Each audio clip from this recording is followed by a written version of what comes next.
தேனியில் முருக பக்தர்கள் மாநாடு வெற்றி பெற வேண்டி பாஜகவினர் சார்பாக வேல் பூஜை நடைபெற்றது. மதுரை பாண்டி கோயிலில் வருகிற 22ஆம் தேதி முருக பக்தர்கள் மாநாடு நடைபெற உள்ளது. இதில் இந்து அமைப்புகளைச் சேர்ந்தவர்கள் முருக பக்தர்கள் பலர் கலந்து கொள்வார்கள் என எதிர்பார்க்கப்படுகின்றது. இந்நிலையில் முருக பக்தர்கள் மாநாடு வெற்றி பெற வேண்டி தேனியில் பாஜகவினர் சார்பில் வேல் பூஜை நடத்தப்பட்டது.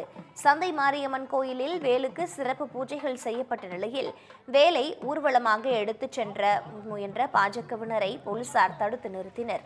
இதனால் இரு தரப்பினரிடையே கடும் வாக்குவாதம் ஏற்பட்டது. தொடர்ந்து போலீசாரின் தடையை மீறி பாஜகவினர் தங்களது காரில் வேலை ஊர்வலமாக எடுத்துச் சென்று அங்குள்ள விநாயகர் கோயில் சன்னதியில் வேலை வைத்து வழிபட்டனர்.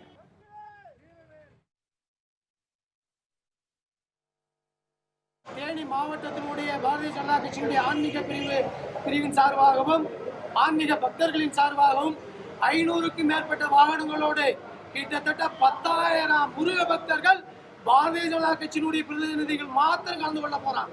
அந்த அடிப்படையில எப்பேற்பட்ட சவால்களை மீறி அடக்குமுறைகளை மீறி தடுப்புகளை தாண்டி தடையை அது உடைத்தெறிந்து மாநாட்டு திரையில பங்கெடுப்போம். வெற்றிவேல் முருகனுக்கு!